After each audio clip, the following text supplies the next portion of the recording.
नमस्कार, मैं हूं मंजू सोनी और आप देख रहे हैं SKS न्यूज। समय हो चला है खास खबरों का। प्रभारी मंत्री तुलसीराम सिलावट को आया गुस्सा, रिपोर्टर के सवाल पर बिफरे तुलसी सिलावट।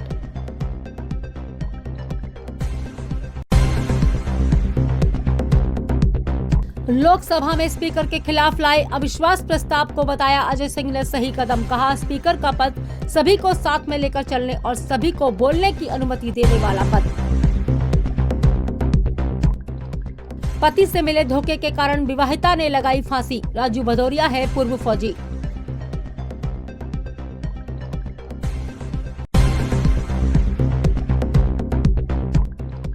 शहर में आवारा मवेशियों का कहर लगातार जारी। 6 साल के मासूम को आवारा गाय ने किया लहूलुहान।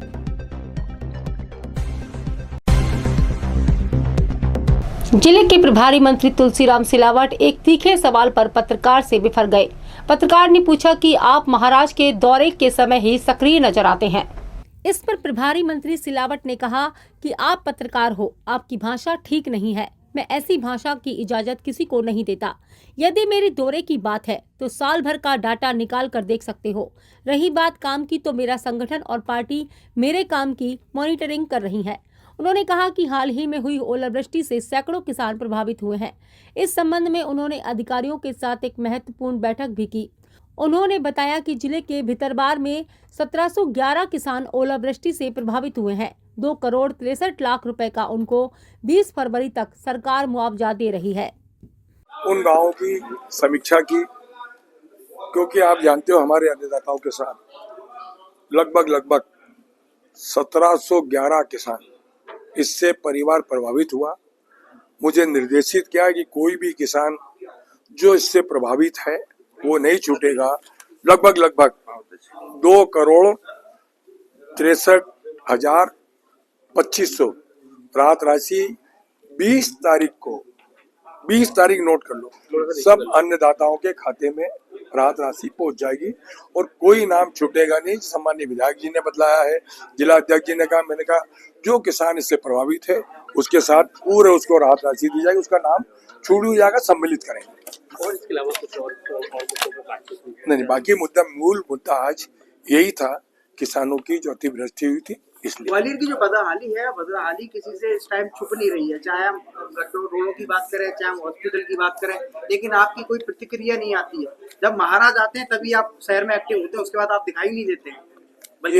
ये एक बात सुनो, आपके संज्ञान के लिए दूं, साल भर का चार्ट निकाल लेना जी, चार्ट निकाल के फिर बात करना कितने बार प्रभारी मंत्री आता है, और प्रभारी मंत्री को आप निर्देश नहीं दोगे। मैं आपको कह रहा हूँ, आप समस्या के लिए मुझे अवगत कराओ, मैं सहमत हूँ, एक जागरूक पत्रकार हो, मेरे भाई हो, मैं, पर ये जो भाषा आप बोल रहे हो इसको वापस लो, ये अच्छी बात नहीं है। ये अधिकार मैं किसी को नहीं देता हूँ, समझ में आई।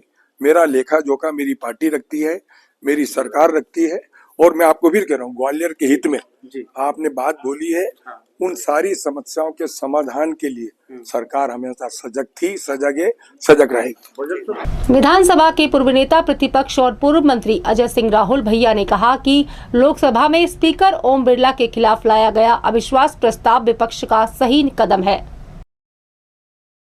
क्योंकि यह संवैधानिक पद होने के साथ ही इस बात का दायित्व करता है कि स्पीकर सभी को एक समान रूप से बोलने का मौका दे। लेकिन ओम बिरला लगातार विपक्ष की आवाज दबाने का काम कर रहे थे। उन्होंने कहा कि यह देश में चौथा मौका है जब स्पीकर के खिलाफ अविश्वास प्रस्ताव लाया गया हो। इस दौरान उन्होंने केंद्रीय बजट को लेकर कहा कि बीजेपी की कथनी और करनी में जमीन आसमान का अंतर है। SIR को लेकर भी उन्होंने गंभीर सवाल उठाए। उन्होंने कहा कि मतदाता पुनरीक्षण के नाम पर मनमानी ढंग से वोटर के नाम काटे जा रहे हैं और चुनाव को प्रभावित करने की कोशिश की जा रही है। ये भारतीय जनता पार्टी का चाहे वो बजट हो, चाहे घोषणा हो, चाहे जो हो, सिर्फ लुभाने की चीजें होती हैं, हकीकत और जमीनी स्तर पे कुछ नहीं। लोकसभा स्पीकर के खिलाफ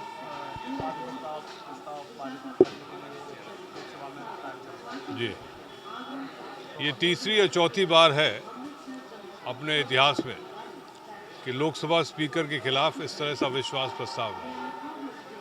कोई भी स्पीकर हो, चाहे विधानसभा का हो, चाहे लोकसभा का हो या राज्यसभा का हो,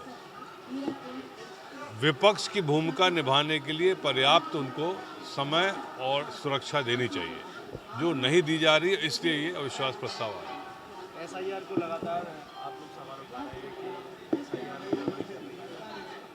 DLA है, उनको जो फॉर्म 7 है वो 10 फॉर्म डेली इसके लिए आदेश है, लेकिन 200 से 300 फॉर्म। देखिए, मैं पूरे प्रदेश के बारे में तो नहीं जानता हूँ, लेकिन अपने क्षेत्र के और ज़िले के हिसाब से बता सकता हूँ क्या हरकतें हो रही हैं। जिस आदमी को उस क्षेत्र में रहता नहीं है वो फॉर्म 7 भर के 200-250 लोगों के नाम काटने के आवेदन दे रहा है। कितने कटते हैं ये समय बताएगा, लेकिन ये पूरी प्रक्रिया में एक प्रश्न चिन्ह लगता है।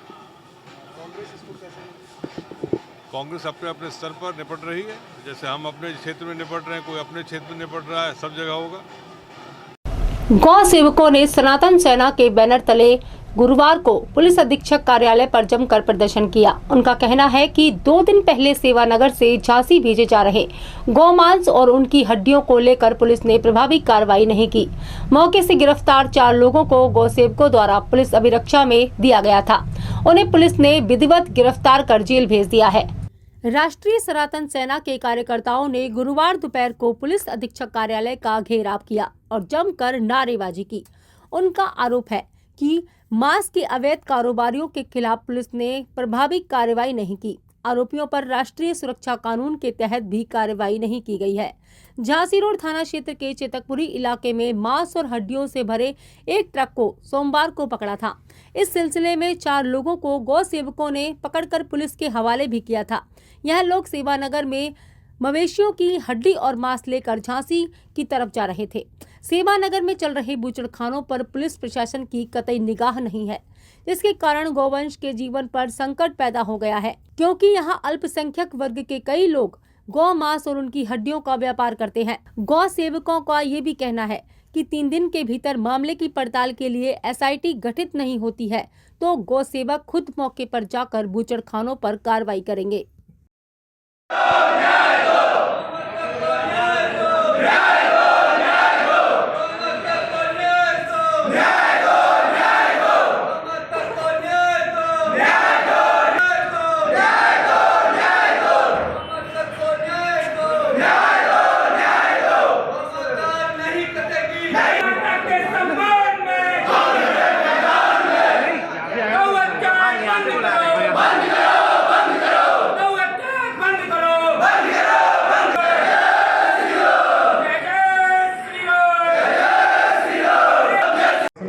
पूरे प्रदेश में आप देख रहे हो, भोपाल के बाद यहाँ पे गौ माता के हत्यारे खुलेआम घूम रहे थे।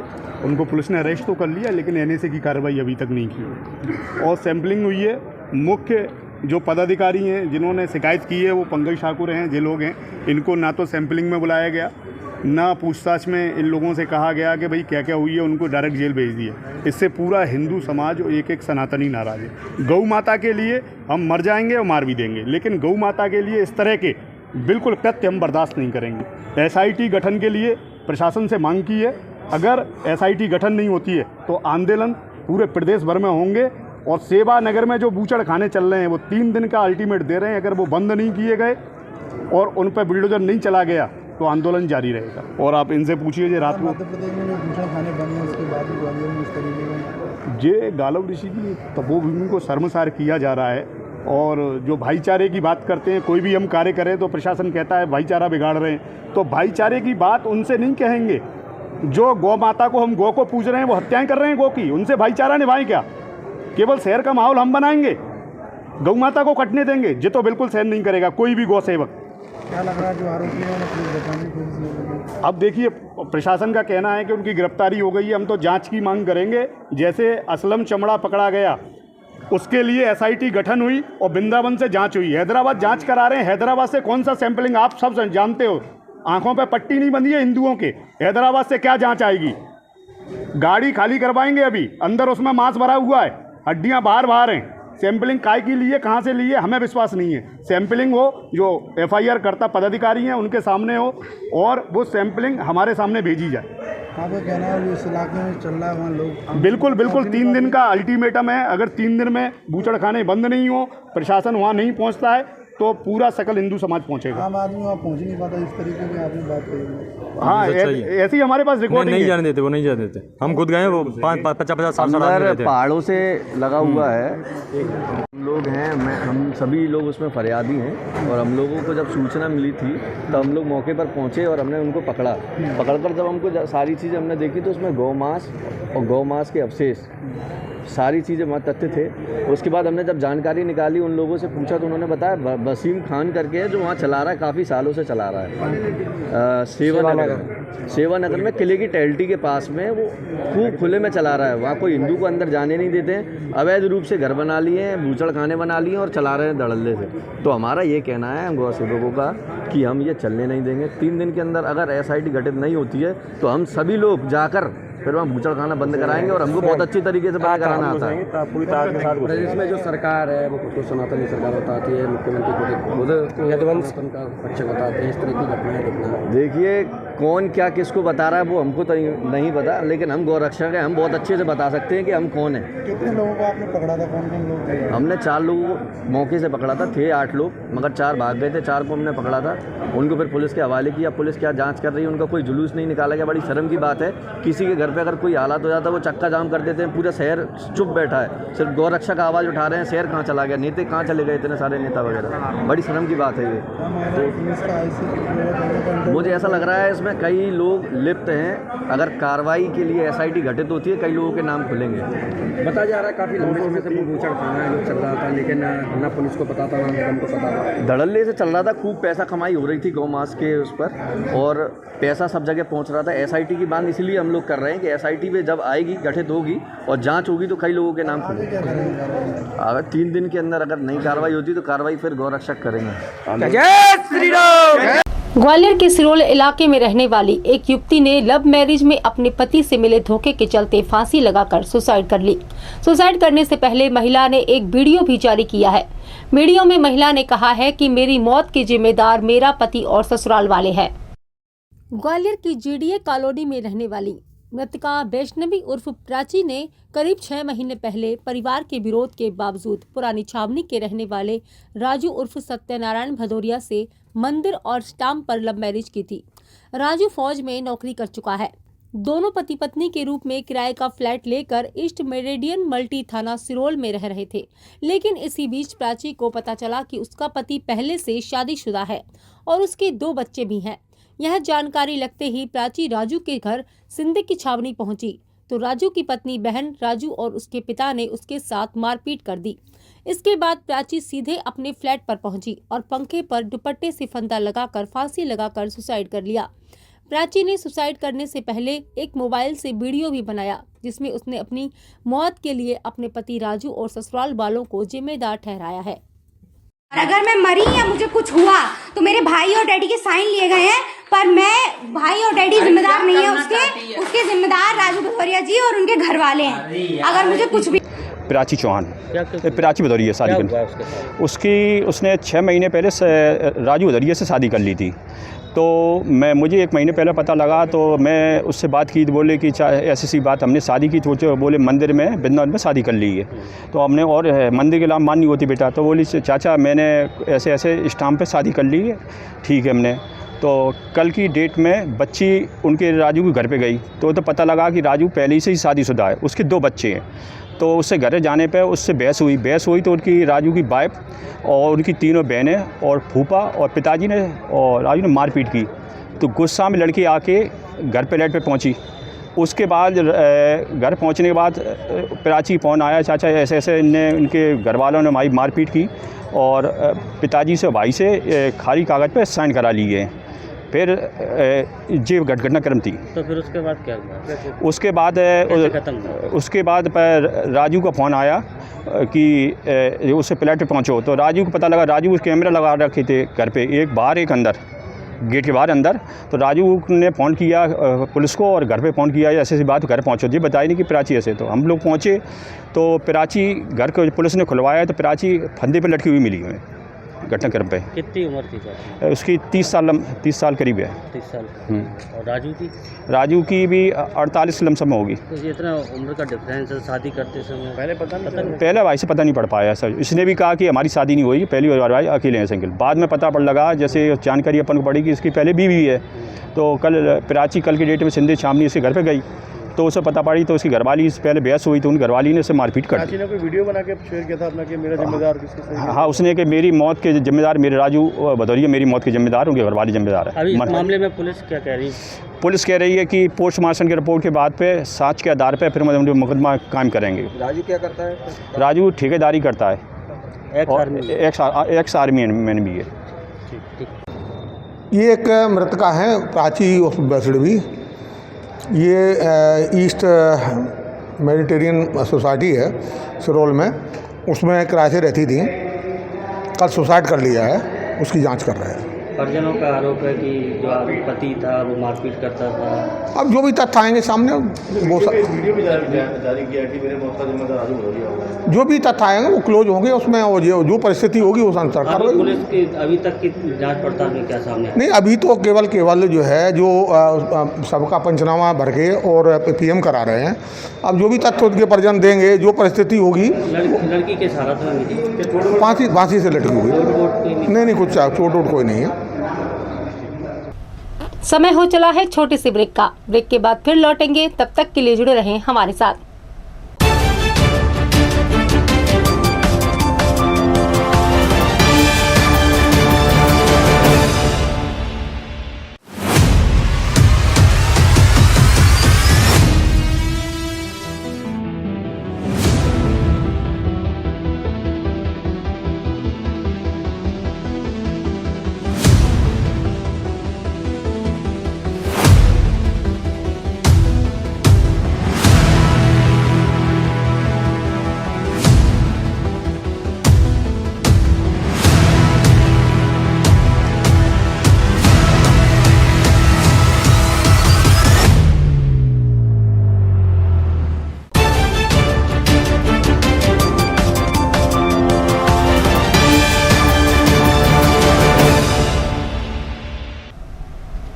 ब्रेक के बाद फिर से आपका स्वागत है। चलिए बढ़ते हैं आगे की खबरों की ओर।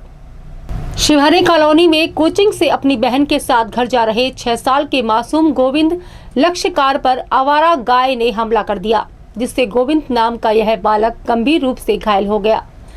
घटना 9 फरवरी शाम 7 बजे की है। इस घटना का एक वीडियो भी वायरल हुआ है। काले रंग की गाय ने कोचिंग से अपनी बड़ी बहन के साथ घर आ रहे बच्चे को कई बार टक्कर मारी और उसे सींग से भी मारा, जिससे उसके सिर में 25 टांके आए हैं। हमले के दौरान बच्चा बेहोश हो गया, उसे अस्पताल में भर्ती कराया गया। इस बालक की गुरुवार को अस्पताल से छुट्टी हुई है। स्थानीय लोगों का कहना है कि आसपास के इलाके और सड़क पर आवारा मवेशियों का जमावड़ा रहता है, जिससे आए दिन दुर्घटनाएं हो रही हैं और जानवरों के हमले बढ़ रहे हैं। नगर निगम इस ओर कोई ध्यान नहीं दे रहा। तांड आ गया, पीछे तांड आ गया। क्या किया फिर? टक्कर मार दी उनने, कचोड़ते हुए ले गया पूरा गली तक, अंदर तक। अच्छा, फिर आपने क्या किया? मैं क्या करूँगा? झूला झुलाया था, झूला। सोमवार को कोचिंग से आ रहा था लड़का और लड़की आ रही थी, दोनों जने। शाम के 7 बजे की घटना है। बच्चे को पीछे से गाय आ गई, अंधेरा पड़ा था पूरा गली में, तो अंधेरे में गाय ने खींच लिया और खींचते खींचते ले गई उसको, खचोड़ते खचोड़ते, और उसको छोड़ा ही नहीं। लड़की चिल्लाती रही, कोई मदद के लिए नहीं आया। तो सर में उसको 25 टाँके आए हैं लड़कों को। लड़की ने फ़ोन लगाया, तब हम दौड़ के गए वहाँ से। तब अमर सिंह के डॉक्टर के यहाँ फिर इसको पट्टी कराई हमने, तब उसने 25 टाँके लगाए। फिर उसकी अब ICU वहाँ में भर्ती किया इसको, MRI कराई उसकी। फिर 4-5 दिन उसमें भर्ती रहे हैं, कोई नहीं आया। कौन से स्कूल में पढ़ता है? कितनी उम्र होगी इसकी? इसकी 6 साल है, UKG क्लास में पढ़ता है। सर ये बच्ची शाम को ट्यूशन से आ रही थी ना, तभी बच्चे को पीछे से गाय ने इसको बहुत बुरी तरीक़ा से कचोरा और इसको में सींग मारा और कोई बचाने की भी नहीं आया। और आवारा पशु गलियों में घूमते रहते हैं और उनको आप कोई उनकी कोई इंक्वायरी भी नहीं करते। और क्या बोलते हैं कि आवारा पशु जो है ना ये बहुत ही ज़्यादा परेशान करते रहते हैं, हर एक गली मोहल्ले में हर जगह जो रहते हैं। ये शिवरे कॉलोनी पड़ता है वार्ड 26 में, गली नंबर 2। यहाँ पर कोचिंग है आगे, तो बच्चा कोचिंग पढ़ने आया था, पढ़ के घर जा रहा था। उसकी छोटी बहन थी 12 साल के आसपास की, जो उसको लेकर जा रही थी। इस क्षेत्र में हर गली में 10-5 गाय रहती हैं। तो वो बच्ची बेचारी शांति से ले जा रही थी, तो गाय एकदम आक्रामक हुई और उस बच्चे को मारने लगी। तो छोटी बच्ची घबरा के चिल्ला के सब लोगों को कॉलोनी में बुलाने लगी। तो कॉलोनी के लोगों में जैसे दुबे जी, अरविंद दुबे जी और ये नरेंद्र जी हैं, इन लोगों ने उससे गाय जो मार रही थी, मतलब उस बच्चे को होश नहीं था, उसमें खून फैल चुका था पूरे नीचे, तो उसको लेके ही अपने घर में अंदर लेके चले गए थे। चूँकि गाय ना तो किसी को निकलने दे रही थी ना आने दे रही थी, और बच्चे की स्थिति मरणासन पे आ गई थी, जो कि आज जिला अस्पताल में एडमिट है। और उसके साथ सर में भी गंभीर चोटें हैं, हाथ पैरों में भी, पेट में भी। और गाय ने उसके मतलब पैरों से भी मारा है और सींगों से भी मारा है। ये कौन सी जगह है और यहाँ पार्षद वर्तमान कौन है? पार्षद यहाँ अरविंद ममता शर्मा जी हैं, और ये लगती है शिवरे कॉलोनी, गली नंबर 2, 26 नंबर वार्ड है ये। अच्छा, कितने साल का मासूम रहा होगा? 5 साल का। 5 साल का बच्चा है वो, और फर्स्ट या सेकंड में पढ़ता है। उसकी माँ का ये बता रहे हैं कि वो चूड़ी उड़ी की दुकान लगाते हैं, उनकी आर्थिक स्थिति भी ठीक नहीं है, और भगवती कॉलोनी में उनका निवास है, यहीं पीछे। ट्रेड यूनियन और किसानों की देशव्यापी हड़ताल का व्यापक असर हुआ है। ग्वालियर में फूलबाग के नजदीक वीरांगना लक्ष्मीबाई स्मारक के सामने मैदान में बैंक, बीमा, मजदूर संगठन और किसान यूनियन का धरना प्रदर्शन जारी रहा। गुरुवार दोपहर में ये धरना प्रदर्शन लगातार जारी रहा। ट्रेड यूनियन की मांग है कि पुराने श्रम कानून की बहाली की जाए, क्योंकि नए श्रम कानून पूंजीपतियों के हित के लिए सरकार ने बनाए हैं। इससे मजदूरों का भविष्य अंधकारमय हो जाएगा। मजदूरों को रोजगार के लिए मनरेगा स्कीम को दोबारा शुरू किया जाए। उसके स्थान पर शुरू की गई जीरामजी से मजदूरों का हित नहीं होने वाला। इसके अलावा किसानों के उत्पादों की MSP पर खरीद की जाए, क्योंकि इससे देश के 50 करोड़ से ज्यादा मजदूर, किसान और कर्मचारी प्रभावित हो रहे हैं। वहीं किसान यूनियन और मजदूर संगठनों ने केंद्र सरकार से मांग की है कि वह अमेरिका से सशर्त ट्रेड डील को तुरंत रद्द करे, क्योंकि इससे देश के किसानों का बड़ा अहित होने वाला है। आज का जो आंदोलन है, आज की जो आम हड़ताल है, वो देश की राष्ट्रीय ट्रेड यूनियनों के आह्वान पर है। और इस हड़ताल का हमारा जो लक्ष्य है, मकसद है, वो ये है कि पूर्व में जो हमारी बड़ी कुर्बानियों के बाद श्रम कानून हमने बनवाए थे, लागू करवाए थे, आज केंद्र सरकार उन कानूनों को ख़त्म करके 4 मजदूर विरोधी श्रम संहिताएँ लागू कर रही है, जिससे मजदूरों का बहुत अहित होना है और मालिकों को इसको लाभ पहुंचाने का काम किया जा रहा है। हमारी मांग है कि पूर्व के जो श्रम कानून हैं उनको बहाल किया जाए और 4 श्रम संहिताएँ जो मजदूर विरोधी हैं उनको रद्द किया जाए। देखिए, आज पूरे देश में हड़ताल है, मजदूर किसानों की हड़ताल हो रही है पूरे देश में। बैंक, बीमा, BSNL भी बंद हैं इसमें हड़ताल के समर्थन में। और मांग ये है कि जो मजदूरों के श्रम कानून ख़त्म किए गए हैं, मजदूरों के अधिकार जो ख़त्म किए हैं मोदी सरकार ने, उसको बहाल किया जाए और श्रम संहिताओं को रद्द किया जाए। इसके साथ साथ जो किसान हैं, ये किसान हैं, किसानों की जो है, जो अभी समझौता हुआ है अमेरिका और भारत का समझौता, इसमें किसान बर्बाद होगा करोड़ों की संख्या में भारत का। हम कहते हैं कि समझौता रद्द किया जाए और किसानों को MSP की कानूनी गारंटी दी जाए। मनरेगा जो ख़त्म किया जा रहा है और जीरामजी चालू किया जा रहा है, हम कहते हैं कि मनरेगा को बहाल किया जाए। इन मांगों को लेकर हम लोग हड़ताल कर रहे हैं आज, और पूरे देश में करीब 50 करोड़ से ज़्यादा मजदूर और किसान आज हड़ताल पे हैं। और इसके बावजूद भी अगर सरकार नहीं सुनती हमारी, तो आने वाले दिनों में दिल्ली को घेरने की ज़रूरत पड़ेगी। तो अनिश्चितकाल के लिए दिल्ली को भी घेरेंगे, लेकिन जब तक मांगें पूरी नहीं होगी हम लोग शांति से नहीं बैठेंगे। आवारा कुत्तों के हमलों से मौतों का सिलसिला निरंतर जारी है। 9 दिन के भीतर चौथी मौत से अब लोग दहशत में हैं। नौगांव छतरपुर के रहने वाले अशोक को गांव के ही आवारा कुत्ते ने काट लिया। घटना 24 जनवरी की है। अशोक ने एंटी रेबीज इंजेक्शन नहीं लगवाए थे। इसके बाद उनके भीतर 7 फरवरी को रेबीज के लक्षण आने लगे और उन्हें हवा पानी से डर लगने लगा। इसके बाद उन्हें छतरपुर और फिर ग्वालियर रेफर किया गया। झांसी रोड स्थित निजी अस्पताल में एक दिन इलाजरत रहने के बाद अशोक ने आखिरकार दम तोड़ दिया। घर वाले उन्हें 9 फरवरी को ही गांव ले आए। इससे पहले गिरवाई क्षेत्र की रहने वाली किरण लालवानी, अधेड़ महिला सेवाई बाई और दतिया के हंस प्रजापति की भी रेबीज से मौत हो चुकी है। हंस प्रजापति ने तो रेबीज के 3 इंजेक्शन भी लगवाए थे, बावजूद इसके उसकी मौत हो गई। शहर के मानपुर स्थित सरकारी मल्टी में रहने वाली स्कूली छात्रा की आत्महत्या के मामले में अनिल जाटव नाम के युवक को भोलापुर पुलिस ने बुधवार सुबह गिरफ्तार किया है। आरोप है कि बिजौली के रहने वाले अनिल के सरकारी मल्टी में रहने वाली एक महिला के साथ अनैतिक संबंध थे। महिला की 14 साल की बेटी ने जब विरोध किया तो अनिल ने उसके साथ मारपीट की और आए दिन उसे प्रताड़ित करने लगा। अपनी मां के अवैध संबंधों और प्रेमी की प्रताड़ना के चलते 21 सितंबर 2025 को किशोरी ने तेजाब पी लिया था, जिससे उसकी 2 दिन बाद ही मौत हो गई थी। आरोपी अनिल जाटव के खिलाफ पुलिस ने लड़की को आत्महत्या के लिए उकसाने का मुकदमा दर्ज किया था। पुलिस को सूचना मिली थी कि आरोपी अनिल ट्रांसपोर्ट नगर में मौजूद है। इसके बाद भोलापुर पुलिस ने उसे गिरफ्तार कर लिया। ये अनिल जाटव हसनपुरा बिजौली, ये इसके खिलाफ प्रकरण पंजीबद्ध था 55/2026। इसकी कल गिरफ्तारी थाना बड़ापुर में की गई है। क्या वजह क्या?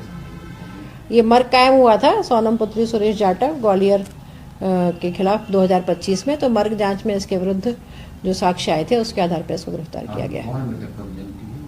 नहीं, मृतका का तो कोई नहीं है, लेकिन इसकी माँ के पास इसका आना जाना था, इस प्रकार का साक्ष्य।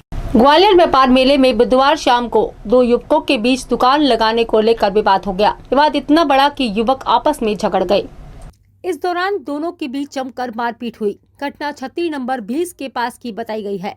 कहने को मेले में पुलिस की व्याप्त तैनाती है, लेकिन युवक करीब 20 मिनट तक आपस में झगड़ते रहे। कोई भी पुलिसकर्मी मौके पर नहीं पहुंचा। वहां एक दुकानदार ने घटना का वीडियो बनाकर सोशल मीडिया पर वायरल कर दिया है। अब पुलिस वायरल वीडियो के आधार पर युवकों की तलाश कर रही है। उपनगर मुरार के बड़ा गांव इलाके में जुए के फड़ पर पुलिस ने छापामार कार्रवाई की। इस दौरान मौके से पुलिस को तकरीबन 2 लाख रुपए नगद, 17 मोबाइल, इतने ही जुआरी मौके पर जुआ खेलते मिले। पुलिस ने जुआ एक्ट के तहत सभी आरोपियों के खिलाफ कार्रवाई की है। दरअसल पुलिस को सूचना मिली थी कि बड़ा गांव के एक मकान में जुए का फड़ चल रहा है। सूचना पर थाना प्रभारी मीना पटेल के नेतृत्व में छापामार कार्रवाई हुई और जुआरियों को संभलने का मौका नहीं मिला। अभी के लिए इतना ही। कल फिर मिलेंगे नई खबरों के साथ। तब तक के लिए जुड़े रहें SKS न्यूज के साथ। नमस्कार।